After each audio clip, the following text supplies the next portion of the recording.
근데 필요한 이것만 ආව දෙන්න කිව්ව ගමන් මෙයාලා මරලා දෙනවා. Hi guys. අපි අද යමු කොරියාවේ පොලකට. මුලින්ම ඉතින් අපි පළතුරක් ගන්න පළතුරු නිරාම් ගන්න ගියා. 누나 포도 얼마예요? 포도 10,000원. 10,000원. 양 많아. මේ දවස්වල පළතුරු නම් ටැග් ගන්න සීසන් එකේ නෙවෙයි හින්දා මිදි ගාඩ දෙකක් වගේ වෙනවා හරිද? 먹어도 돼, 먹어도 돼. 형 이거 얼마예요? 어느 거? 몽원 10,000원. 10,000원. ඉතින් ආමන්ට් කියන්නේ අපි හැමෝම කැමති ගෑමක්. මේක දැක්කට නම් පස්සේ අපිට ගන්නම හිතුණා. මේකට උනේ මානමක්.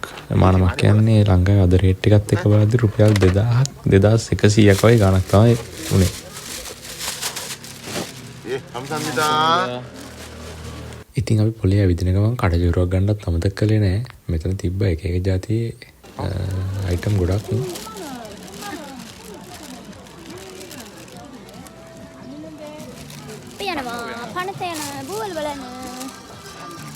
ඉතින් යාළුවනේ අපි ඊළඟට යන්න පිටත් උනේ පොලේ මස් මාළු තියෙන පැත්තට.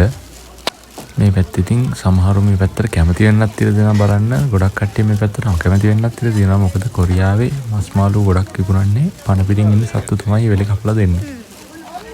මේ තියෙන අපිට මුලින්ම හම්බෙච්ච පණ පිටින් ඉන්න මාළුවෝ ඉන්න බේසමක්.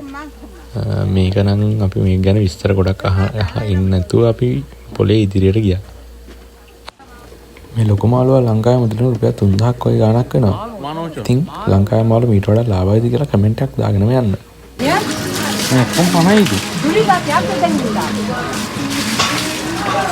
මෙතන මාළු ටැංකිය මේ සුදු මාළු ටැංකිය බලන්න.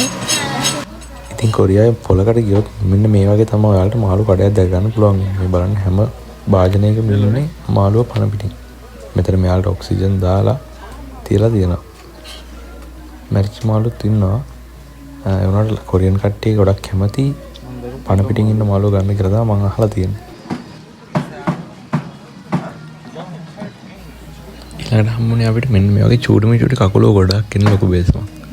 බලන්න මං කෙනෙක් අතර අරගෙන චුට්ටක් බැලුවා යාළුව. මෙයාලා නම් කන්න දෙයක් තියෙනවද දන්නෙත් නැහැ මේ කට්ටිය. මේ අරන් ගිහින් කෑවට. ඉතින් පොලේ මාළු තියෙන පැත්තේ ඇවිදලා අපි දෙන්න කොහම හරි සැමන් බෝල් දෙන්නෙක් හොයාගත්තා. මේ දෙන්නටම කිව්වේ ඕචොනමක් කියන්නේ රුපියල් 1000ක් වගේ ගාණක් තමයි මේ දෙන්නටම කිව්වේ. ලංකාව වගේ තමයි මේ කට්ටිය මාළුවා දෙනකොට හැබැයි කපලම දෙනවා. ඒක ඉතින් අපිට ලේසින්ද අපි දෙන්න කපලම ගන්න තීරණය කරා. ඉතින් ඊළඟට අපිට හම්බුනේ පණ තියෙන බෙල්ලෝ විකුණන කඩයක්. කට්ටිය හොඳට බැලුවොත් බලා ගන්න පුළුවන් මේ බෙල්ලෝ ඔක්කොම හෙලවෙනවා. ඊළඟට මම මේ පෙන්නන්න ඔයාලට පණ පිටින් ඉන්න බූවල්ලෝ. මෙයාලා බෑග් වල දාලා ඒ කියන්නේ එක එක්කෙනා ගැට ගහනවා වගේ ඒක නවත්තන්න තමයි කරලා තියෙන්නේ. මේ ඉන්නේ ඉතින් ඒ වගේම තවත් බූවල්ලෝ වගේක්. මේ කට්ටියත් පණ පිටින් තමයි ඉන්නේ. මේ කට්ටිය නම් මට නම් ඇත්තටම දැක්කම සෑහෙන කතයි. ආවත්ින් ප්‍රෙස් පිට දෙන්න තමයි තියෙන්නේ මම ගන්න හිතන්නේ. එහෙම ඉල්ලා ගන්න පුළුවන්ද මිනිස්සුන්ට නේද? එදා හිටියාවත් මේ මම හිතන මරන්න කියලා. මේ හාව දෙන්න කිව්ව ගමන් මෙයාලා මරලා දෙනවා. මේ කුකුල තුන්දෙනෙක්.